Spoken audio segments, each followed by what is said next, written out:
சர்தை சபையின் ஊழியக்காரர் கர்த்தர் சொல்லும் போது உன்னுடைய கிரியைகளை பார்த்தா உயிர் உள்ளது போல இருக்குது.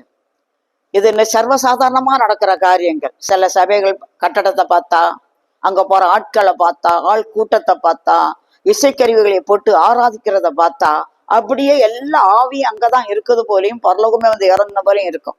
ஆனா இசைக்கருவிகள் ஆஃப் ஆயாச்சுன்னா காத்து போன பலூன் போல எல்லாம் புஷ்ஷுன்னு ஆயிரும்.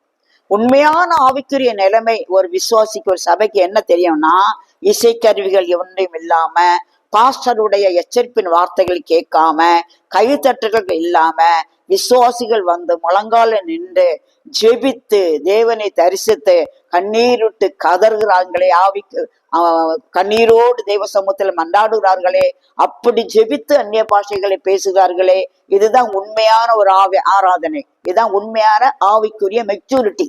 இது இல்லாம கை தட்டும் போதும், ட்ரம் அடிக்கும் போதும், இசைக்கருவிகளை வாசிக்கும் போதும் வருகிற எழுப்புதல் அது உண்மையான எழுப்புதல் இல்லை. இதைத்தான் இப்படிப்பட்டவர்களை தான் பார்த்து கர்த்தர் சொல்லுகிறாரு, நீ உயிர் உள்ளவன் என்று பெயர் பெற்றும் செத்தவனாயிருக்கிறாய்.